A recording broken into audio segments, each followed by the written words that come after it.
paper magic will survive like the heat death of the universe, and will...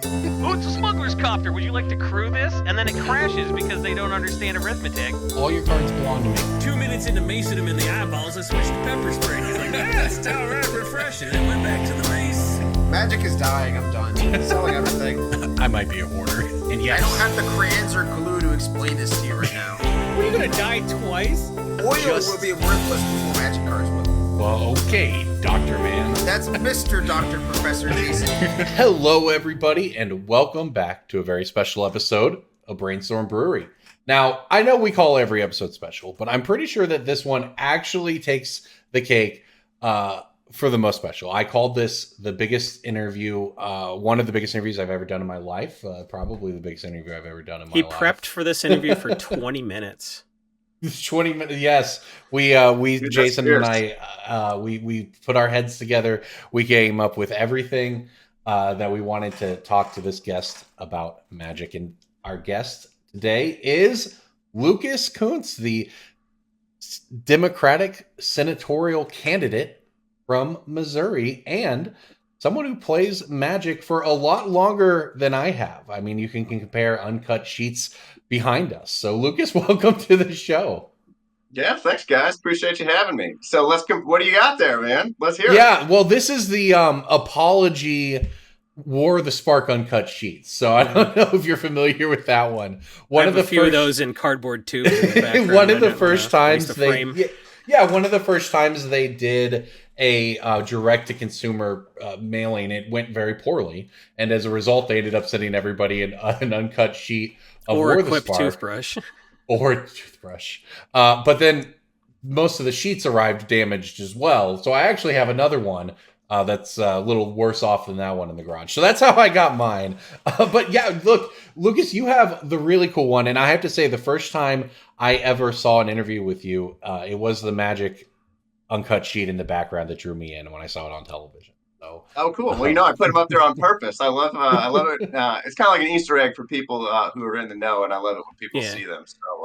So I got one up behind me right now. It is actually it's an uncut revised sheet, uncommon. So it's actually my favorite one because I got in around that time period, maybe a little bit before, a little after. I don't remember exactly. And revised I like the washed out colors. It's got Sarah Angel, Soul Ring, all the classics. It has my favorite card, Wanderlust, on it. So, it's my favorite. We're going to have to talk about that before we go any further, is the Wanderlust. I've seen, look, Jason and I, for anyone who's coming into the show for the first time, here on this podcast, we operate sort of on the vendor side of magic. We've all been buying and selling cards for a very long time. I've seen a lot of people who collect cards, who want one of every planeswalker, who want to get copies of everything, but I've never seen anyone with the dedication you have to the card Wanderlust. There's a lightning bolt guy on Reddit. Yeah. What's the story? Yeah, I mean, I've even got the uncut sheet with Wanderlust on it, right? So I went all in. No, I just, like I said, right around revised is when I got in, and I saw the picture of Wanderlust. I was a kid without any money in Jeff City, Missouri. The idea of like traveling the world and seeing just other places was really cool. And for anybody who doesn't know, I mean, I do have it right here, but like Wanderlust. I was just gonna ask about the binder. Yeah, I got the binder here. Here's an alpha one, but so Wanderlust, it's by Cornelius Brody, the art, and it shows, kind of like an old timey German hiker out there, just overseeing sort of the view. And when I was a kid, my dad worked for the Department of Conservation. I was in Boy Scouts, and kind of when you don't have a lot of money in a place like Missouri, the way that you get out into the world is by going camping. And so we went camping, we went hiking a lot in Missouri state parks, which are beautiful and of course need to be preserved like all of our natural wonders. But it was the idea of like going somewhere like Germany and hiking, or, going and seeing Europe and things like that. I just thought it was so cool. And Wanderlust is kind of the name for that, right? So anyway, I thought it was perfect. This is the binder though. So these are, playtest. I think I got most copies. There's probably other playtest copies. That's one of the original ones. I think that is too. This is one from like Spectral Chaos, maybe. And it's alpha all the way through. And actually, so Cornelius Brody, I got a bunch of artist proofs from him, so I have all the artist proofs. So this is like the beta artist proof. He drew a picture on the back. He did one for Revised also. That's a Summer Magic. And then this is the coolest part, I think. So I had all the, all the foreign language cards. So I asked him if he would do a different painting, just kind of to honor each sort of geographic region where they came from. And so he did that. So this one's Italy. I don't know how well you can see, but he did one for each place. So yeah, we got them all over the place, Japan, Korea, everywhere else. So it's pretty exciting. That is, this is amazing. I mean, that is an incredible collection. Now, one of the reasons we wanted to talk to you today is because I gave an interview to somebody who said he was from the Washington Beacon, and I was like, okay, Washington, cool. This guy's from Seattle talking about famous people with collections. He had a bunch of pictures of your collections from social media. I recognized the uncut sheet right away. So as he was asking me questions about, like, how much do you think this is worth? I found 3 uncut sheets for $50,000. Does this guy have a $50,000 uncut sheet? He just kept asking me all these questions. And apparently the article was to try to slam you as like some out of touch rich person who has all these expensive cards. And so first of all, I just kind of wanted to apologize for not like taking a second to Google Washington Beacon. But as I was going through, I knew it was your collection, so I was kind of being a little bit generous with the values, but I was honest. And he asked me at one point, like, what kind of person would have this kind of collection? And I feel like I could have really screwed that part up because I didn't know. But what I said was, this is probably somebody who's been playing for a very long time because they seem to prefer the old cards. So if you've been playing for a long time, it was cheap back then. It was just somebody with the foresight to save all the stuff they got. And, hearing you talk about how you like an uncommon from Revised and, you never had a ton of money. It's really kind of funny that your foresight has somehow painted you as like an elite when you have an extremely enviable Wanderlust collection that you probably got pretty cheap by having the foresight to get that stuff early.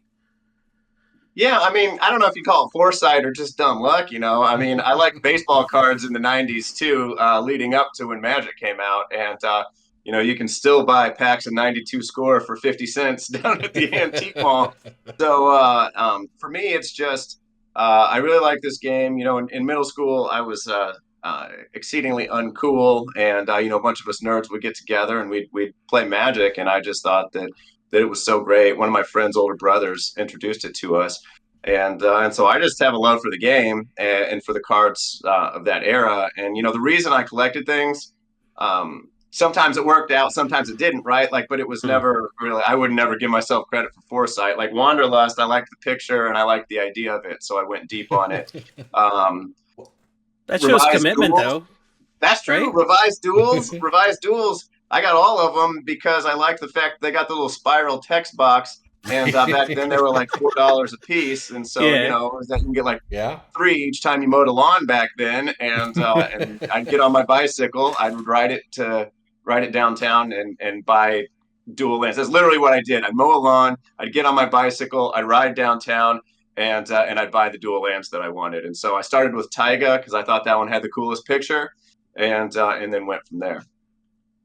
Yeah, I wish I had been playing back then. If someone asked you, if someone showed you pictures of your collection and asked, what does this say about the person? What do you think your Magic collection says about you? Yeah, I mean, to me, it's someone who really enjoys the game, got into it early, and it's a part of nostalgia for their childhood. I think there's a lot of people like that who, maybe weren't that cool in middle school or just, wanted to find a way to fit in or play with their friends. And they look back on that as a fond time and something that they loved. And for me, I went through some pretty hard, like my family went through hard stuff. We went bankrupt from medical bills. Like we were always paycheck to paycheck. My parents had no money to help me when I went to, college and then school beyond that. And so I was just on my own, like literally, that was the situation.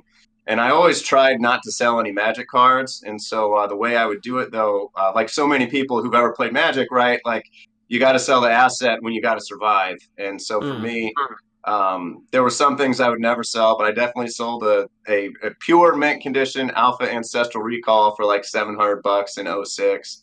I sold a collector's edition box that I had that was unopened because I needed to have a car so that I could get to work. And I tried to keep the stuff that I could play with more than the other stuff. But that actually comes to how I got the uncut sheets. I didn't have the uncut sheets when I was a kid. I got the uncut sheets not too long ago, several years ago. But what happened was when I was a kid, I always saw, like, there were some kids at school whose parents would buy them like a box of baseball cards, and they'd open the entire box. And I was just like, that was mind blowing to me that anyone could get an entire box of cards. So when I got in the Marine Corps, I had my first job. I had stable income. I got on Craigslist, and I was like, man, I'm going to get a couple boxes of Magic cards from back when I was jamming. And so I got a box of revised, booster box of revised for, I mean, it was almost nothing in like 2000. I don't remember what, 2008, something like that. And I got a brick of foreign black bordered German starter decks. And so for me, it was like, those were like the cool black bordered cards, but I wasn't about to buy a beta starter brick. I couldn't have afforded it even then, but I wish I could have, because that would have worked out pretty good.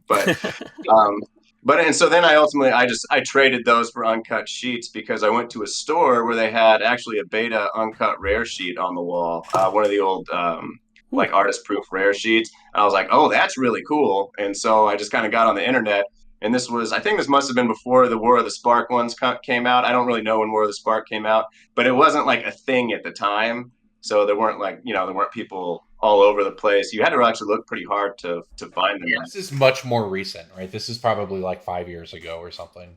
Mm-hmm. Yeah. So now, though, now it's, I don't know. I'm glad they put that sheet out, though, because now people are into sheets, and it's kind of fun. Now, wait, you said that you had some special ones off to the side, though. What else you got up in there? I do. All right. We're going to have to forgive everyone watching. So what are they? Tell us, because I'm not going to be able to see it if it's pictures. Yeah, so that was my pandemic project. My buddy and I, we did not play Magic in 1994, but we did get into Pokemon when we were in the second grade in about 1999. And during the pandemic, we decided to clean out all of our old cards. And I was someone who had the same kind of hoarder tendencies in terms of, I got all my cards and I don't ever want to get rid of them. So I never did. Other people did, and I started acquiring them. In high school and college, people will start cleaning out their stuff in their old houses. I'll take your old Pokemon cards. I'll take your. I did the same thing with Magic. When my friends were like, "Hey, you still playing Magic?" I was like, "Yeah, I'll take whatever you got." Yep. So my buddy and I cleaned out the basement. Found out that we had an entire set of base set 1, Fossil, and Jungle. And then we put them up in some frames, which you can see the pictures of. So we got them. Oh, cool! How'd you hang them up individually? Did you put them in sleeves and tape them, or? Yeah. So we worked with a local framing place, Framed in the Village. Shout out if you're in Oklahoma City. They did a great job. Yeah, everything is individually sleeved, put up into onto the background, and then we've got the release date in a pack, and then we use the backs of the cards to kind of fill out the space so that everything looks very uniform. It's really cool. Oh, cool. I'm not gonna lie. It's actually it's fun. like the I'm looking coolest forward thing to I've seeing ever the pictures. Yeah, that'll be really fun. I was just gonna say, you were talking about the Republican operative sort of trying to make fun of us for this. It's just it's such an 80s movie move, right? It's crazy. Yes. And it's just, they don't understand normal everyday people and what our lives are like or anything like that. And so I got no hard feelings. I think it's funny. And you meet meet everyone in Magic. That's right. What you learn, right? I like I say, I'm in Oklahoma City. You mentioned being in the military and people playing. That's huge, right? Fort Sill is not terribly far from me, and I always have a ton of people who I've met who went through training there and picked up the game, and then they get stationed and they keep playing, and they bring it on, and it gives them a community wherever they go. And it's huge. I mean, and you meet everybody, all walks of life.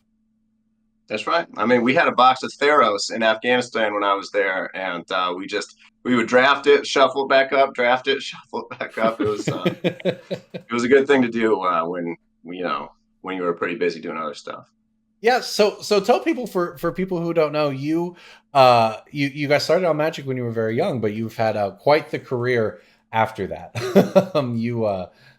You served, and you have a legal background as well, and now obviously you're running for Senate. So what's for people who are listening to this podcast because they are into magic and maybe haven't been familiar with your platform, what would you introduce yourself to those people? Well, yeah, sure. So, I mean, it's kind of just a normal background, right? I grew up in a medium-sized Midwestern town, Jefferson City, Missouri, a working class neighborhood. My parents got married early, 19 and 22. They were Catholic, and so they were like, following the rules and stuff. And before you knew it, they had 4 kids. We're living paycheck to paycheck. And then when my littlest sister was born, she had to have a heart surgery, and we went bankrupt. And the rest, middle school up through high school was me trying to work around wearing Salvation Army clothes to school, trying to work around, hand-me-downs from the 80s from my cousins, and just trying to enjoy myself and have a decent time. I will say that I learned something very formative during the time when we went bankrupt, and that's that, when we didn't have any money and my mom didn't know how she was going to take care of us and didn't know if her little girl was going to survive, the people in that neighborhood who had no more money than we did, they passed the plate down at church for us. They brought like more tuna casserole by the house than we could ever eat. I remember sitting on our couch one day and just praying like, dear Lord God, let someone bring a lasagna tonight, please. Pretty sure it was more tuna casserole, but what? It worked out. And so I've just been spending my life trying to pay that back the way that everyday people know how to take care of each other when we're not being divided by politicians, when we're given the resources we need to just live the lives that we want and that we choose, which is kind of opposite of what you see from a lot of people these days, right? They take resources away from us. They strip our communities for parts for the people who fund their campaigns. And so as far as service goes, there's this guy who gave us our first dishwasher when I was a kid, came by the house. He was a Marine in Vietnam. And when I was looking for a way to serve, I looked up to him. He'd take me down to the Marine Corps League at Apache Flats, Missouri. And, I'd meet all these old timers, and they were kind of like heroes to me. And so I decided to join the Marine Corps.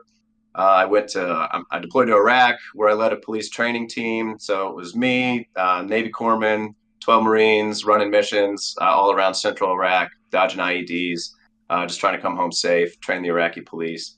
And then I learned Pashto, the language of southern Afghanistan. I deployed to Afghanistan twice, worked with police there, worked as a lawyer there, worked with detention facilities, held a bunch of shuras and things like that with locals, just to try to find peaceful solutions to what was going on. Watched our country spend $6 trillion in Iraq and Afghanistan, which is mind-blowing. Every time there's a chance to spend a nickel here investing in our country, there doesn't seem to be any. But when that's you're like chasing 5 oil, world hungers, right? What's that? That's like 5 world hungers they spent. Yeah, or 5 Inflation Reduction Acts, or you look at 5 universal health cares. Yeah.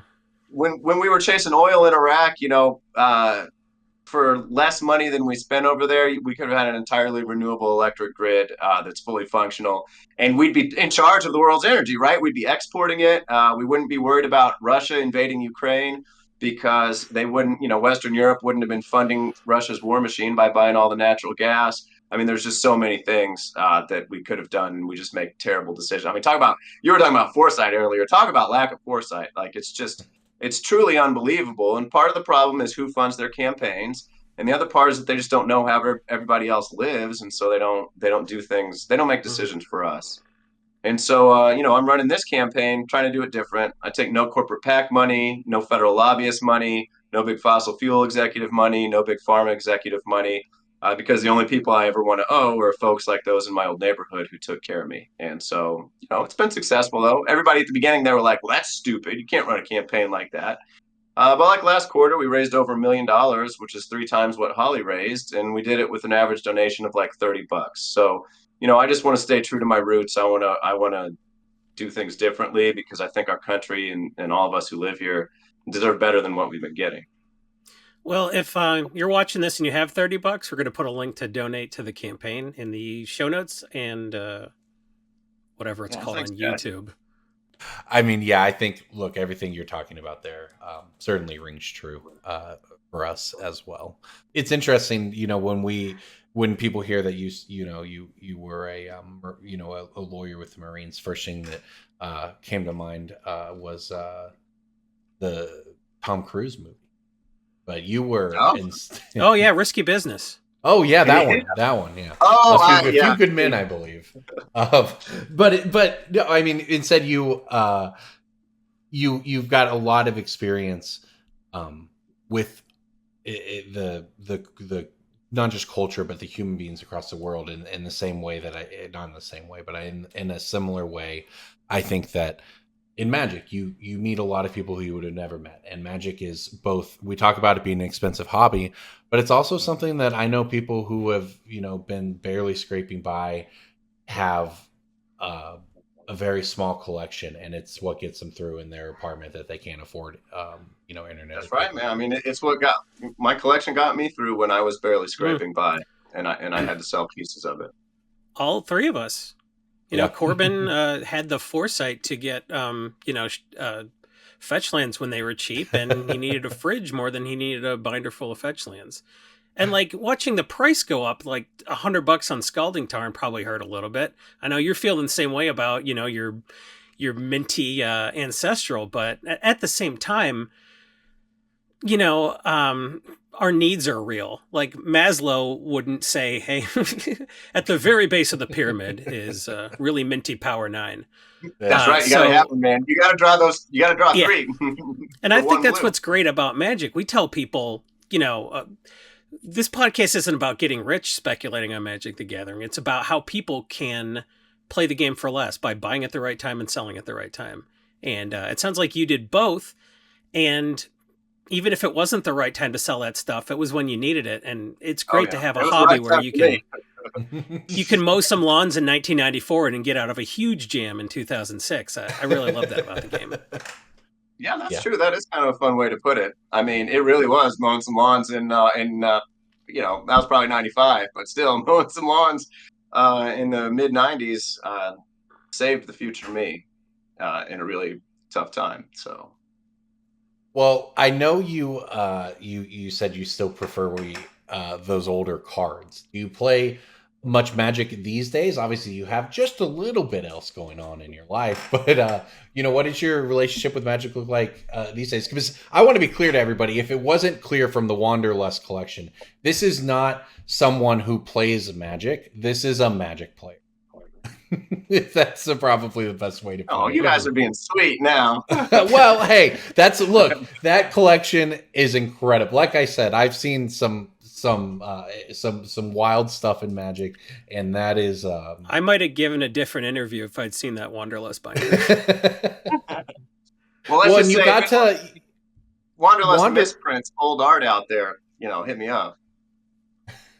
Yeah, there you go. Well, and I love it too because Wanderlust, the old tagline of the game was "Play the game, see the world." I do a lot of the Pro Tour coverage, so that is something that obviously it held true for me. We've got a Pro Tour in Barcelona here in a few months, and it's it's really cool that I loved your alters of it, and that you did get to go see a lot of the world and kind of live out the something that was sparked by that Magic card in 1994.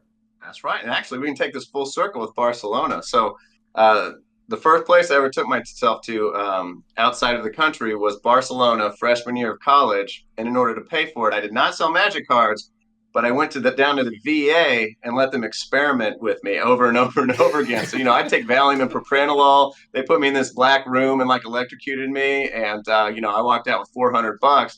And that was a round trip ticket to Barcelona. And so, there's always options if you don't want to sell your Magic card. But some people I've never had sell to plasma or maybe go pick up some extra. Nope, it's straight to the dark room at the VA. But it's funny as it wasn't always bad. Sometimes they put you in an MRI and you just kind of play a bad video game while they scan your brain. There's always options.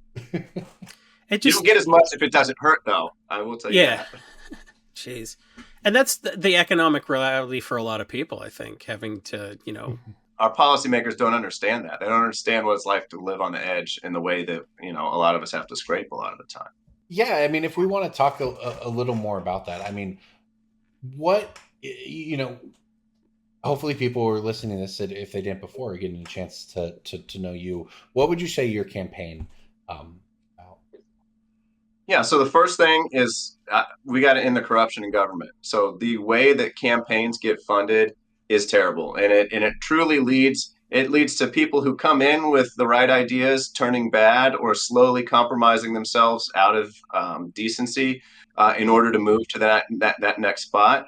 Or you see people just who believe in selling out because they're just they're pure ambition anyway, never come in with the right thing, and there's just I don't know. There's so much money in politics that just takes over everything. And Citizens United obviously has been kind of the poster child for that, where corporations can now spend unlimited money on campaigns, and it gives the rest of us such little voice.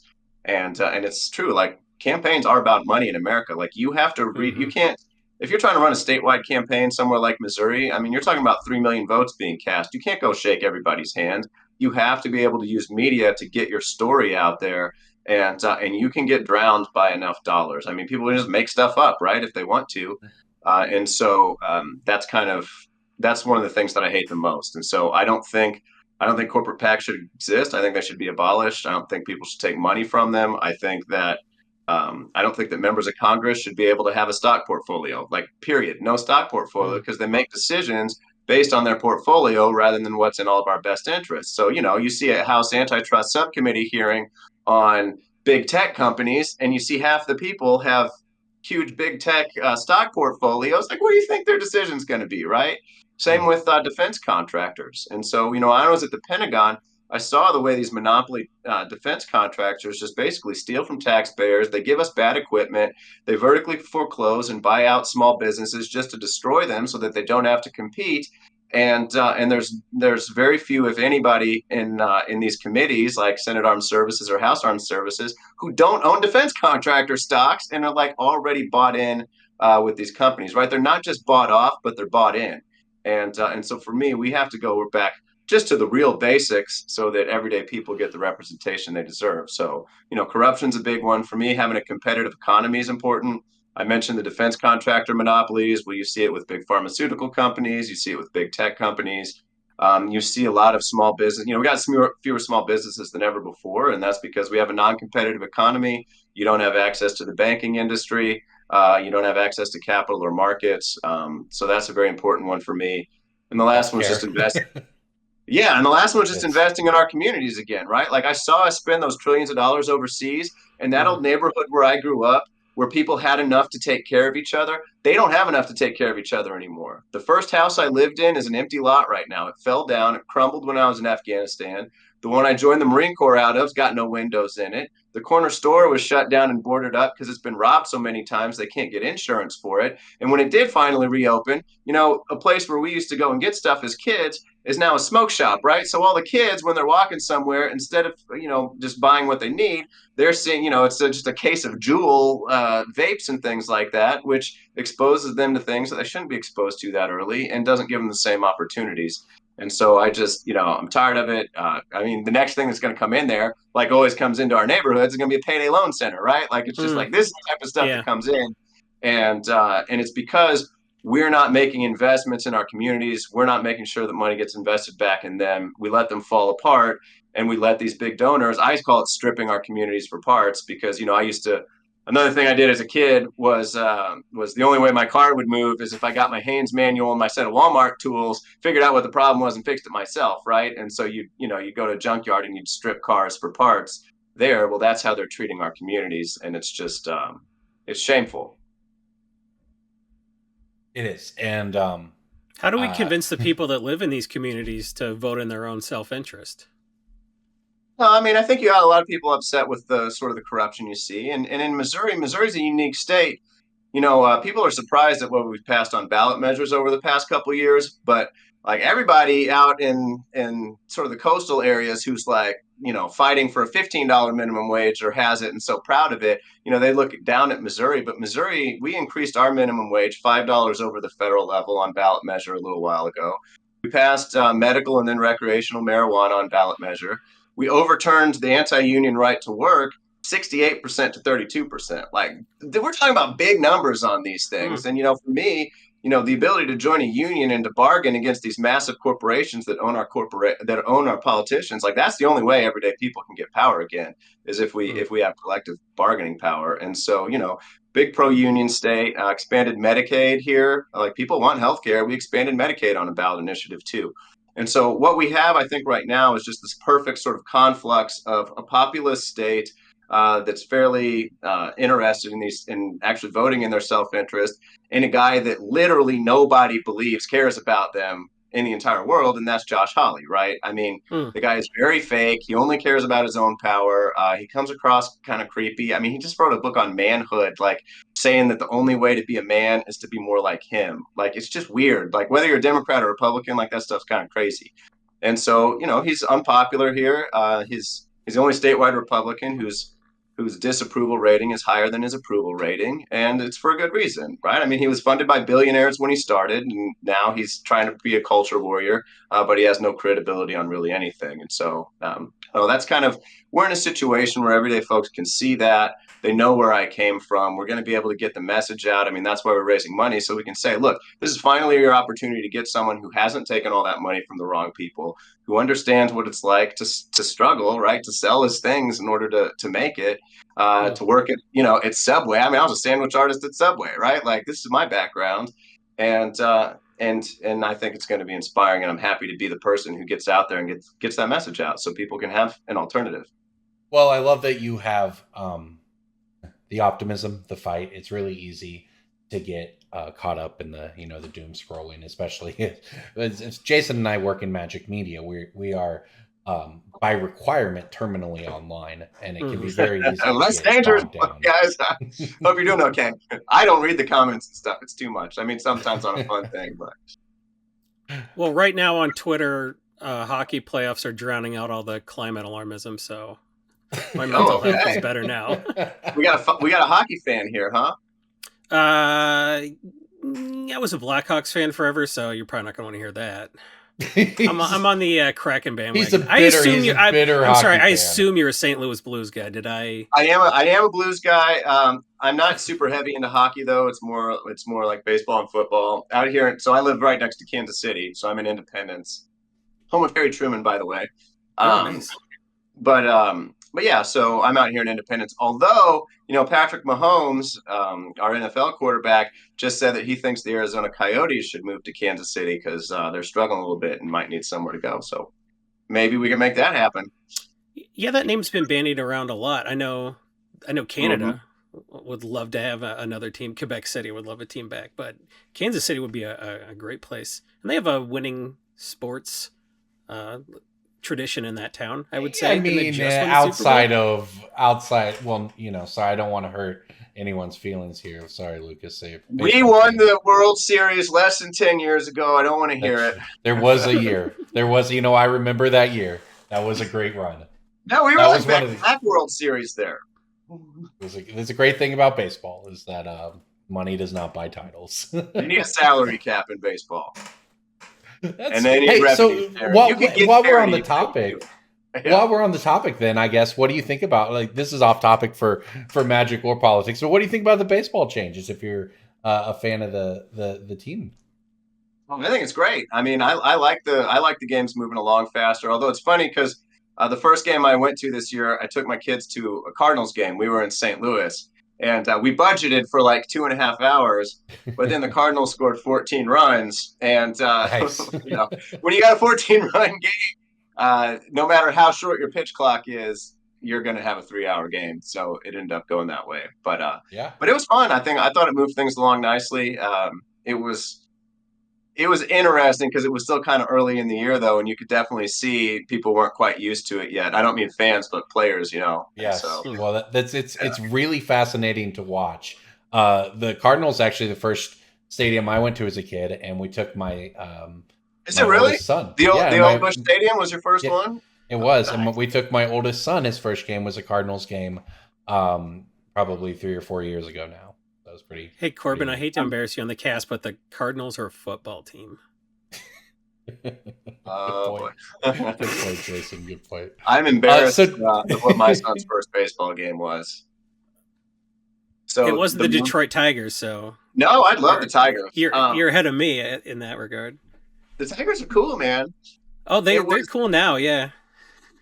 So I was stationed. The Marine Corps actually stationed me in New York City for a year, and his first game was a Yankees game. I like to say his first game was a Twins game, but they weren't playing the Yankees in Yankee Stadium. Hey, well, that's a fun experience, right? You don't, as long as I'd never been there before. That was my first time going there, so it was kind of neat. Like I bet it's cool. I've never been to a game there, but that's just, it feels like an experience, So do your kids, did you teach them to play Magic as well? Are they into that? I did. So when I was stationed in Washington, D.C., so my last tour of duty was at the Pentagon in D.C. I was stationed there, and my oldest at the time was like 5 years old, and he really wanted to get into Magic because I bought I got off eBay just for fun. I don't even remember why, but one of those old Magic the Gathering encyclopedias. So it's just like all the pictures of the old cards. And I just bought it for him to give it to him to like look at it. And then he looked at it and he was like, "Oh, this is so cool." And you won't believe the card he picked out of there that he wanted. Force of Will. Oh, so, okay. not Force of Nature. I misspoke because I love Force of Will. Force of Nature. He saw 8-8 and he was the like, 8-8. Oh God, look how strong it looks. So we went to a card shop there in DC called Dice City Games, and he was like, I want to. He took the encyclopedia up and he was like, I want to buy this card, and of course it's like $1 or something like that, the revised one, and the guy there was like, well, this is interesting. Like, first, why do you have this encyclopedia, and what's going on here? And I was like, oh, I played Magic a long time ago. I don't really do it much anymore.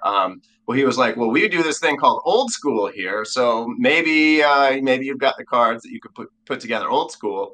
And so he kind of told me what it was. And this was my first introduction to Magic the Gathering finance, because then I kind of brought in some cards. And then he looked at those and he was like, dude, I don't think you know what you have here. And talking me through it a little bit.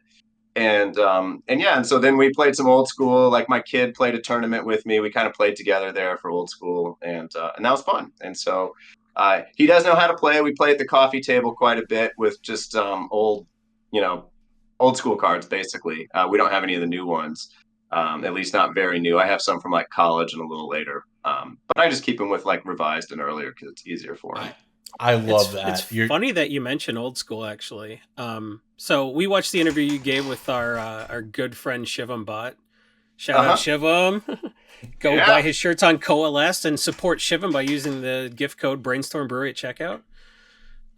Do that to support him when you buy this shirt. Shivam was asking you about Commander a little bit, and you used the word pure to refer to your decks. You said everything like before when they started printing cards for Commander was pure. Like I saw your Gwendolyn de Courcy deck as part of that interview I gave, and I remarked that you had like, it looked like either alpha or beta basics. It was a pretty grainy shot.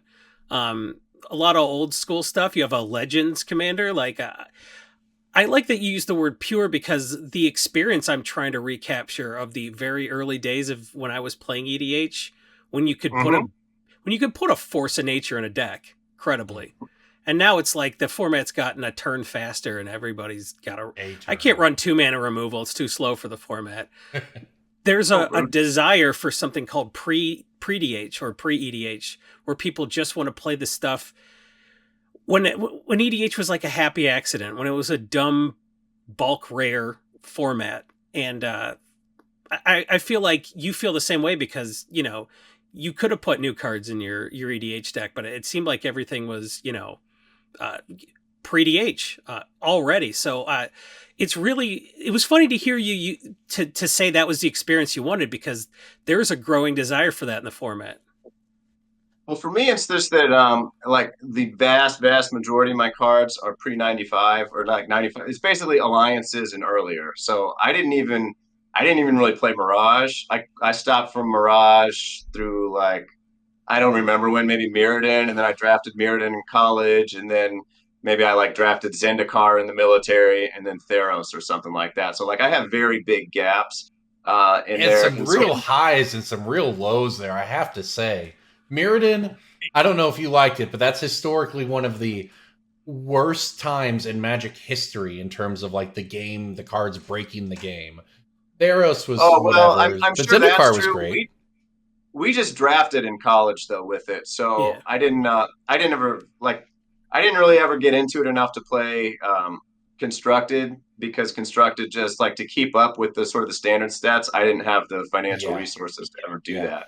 So since that's what most of my cards are, I just made it 95 and earlier and just decided not to put anything later in. And I feel like once you go down that hill, like I'm not a slippery slope guy, but I tell you right now, that is a slippery slope. I'm like, chase the Mind Sculptor. And then it's like, what? That'd be pretty good if I had an Imricul in there. And, it's just, it would go forever. And so I keep it like that. And again, my kids and I, we just play Revised and before. So Force of Nature is actually legit. Well, that's why I love that you've got your kids who were born sometime much later than 1995, playing on exclusively 1995 cards. It's my son just turned 7, and his favorite thing to play is our Nintendo 64. So it's so nice to get him into that stuff. I was just gonna say that's gonna be how your kids rebel. Instead of finding like cigarettes under your mattress, you're gonna find new booster packs. That's right. What is this? I actually, the Tooth Fairy for a long time brought Fallen Empires packs. Oh gosh! Did you have the foresight to buy those back when? Just a bunch of extra. They were the same price they are now. No, they were. Oh, I didn't even know what a Fallen Empires pack is worth, but this was, this was long enough ago that they were still probably, they were more than they originally were, but they were like, $3, $4 each, something like that. I bought a lot of Fallen Empires packs back in the day. That's kind of tearjerker as well. It's a tragedy, really. 92 score of Magic the Gathering. I could have bought unlimited packs or 4th edition, so I bought 4th edition because they were new. You gotta have the new stuff. Yeah, gotta have the new stuff. I remember. Oh man, my rare is a land. Oh. I wanted to buy Legends packs so bad, but they were $10, and I was just like, I can't handle it. Italian Legends was cheaper. These days, yeah. I don't think they had Italian Legends in mid-Missouri. I don't remember it anyway. They hadn't. I don't think that had made it to Missouri yet. We're landlocked, son. Yeah. That's my experience in Oklahoma is that you tend to get. I've been doing this maybe 15 years, but the cards come through a little later here than they do on the coast. Not a lot of dual lands in this part of the country compared to your Seattle or coast. Well, but it was good for us for a while because, again, like when nobody cared about dual lands or anything, like, so I bought them for, they were worth more than $4 a piece when I was buying them. I'm sure they were worth like at least 15, but it was just, there was no market. There was literally no market for these cards. And so they were just, it was people, they weren't buying new ones, but they were just, the card shop was just selling off like its inventory. I think I'm the only one who bought them. Like they had a big stack of duels, and I would just go in, buy the next, 3 or 4, then 2 weeks later come back, buy the next 3 or 4, right? It was just kind of the way it went. That was my goal when I started collecting as well.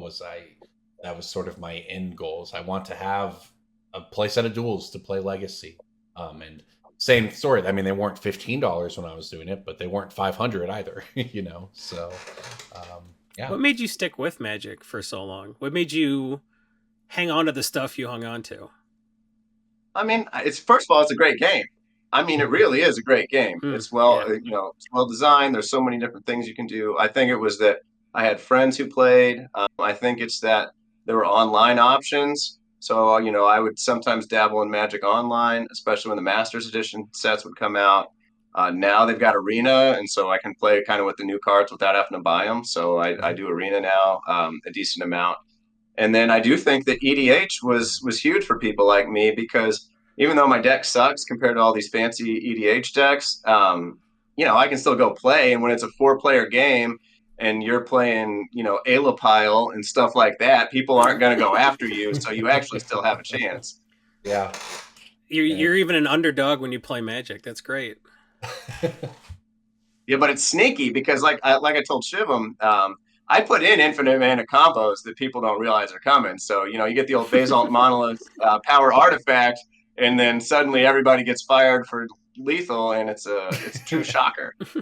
Well, they're not going to see it coming, that's for sure, because they're going to have to read every one of your cards. That is kind of the sad part, yeah. But I got to read all of their cards too, and they've got a lot more. And there's a lot more text on those new cards too. Oh, there sure is. That's for sure. Yeah. All right. Well, we want to thank you again so much for coming on, Lucas. For anyone who wants to support the campaign, who wants to learn more, we're going to put links in the show notes. And Lucas, is there anything else you would like to say to the audience before we get out of here? No, I just, appreciate you for having me. If you live in Missouri, let me know. We should sling some cardboard sometime. Otherwise, follow the campaign, support us. We're doing good things and trying to help the country out. That's great. Well, we really appreciate you coming on. And hopefully in a few years, we'll be talking to you in a really official capacity about what you and your colleagues can do to address the reserved list. But, that's neither here nor there. We can have a game in my office. I'll put this sheet up on the wall in my Senate office. Oh, that would be incredible. Well, thanks you again for coming on, everybody. Thank you so much for listening to Brainstorm Brewery. This was a really special episode for us to record. This was really cool. So, Lucas, thank you again so much. Yeah, thanks, guys. Thanks for listening. We'll see you next week, everybody.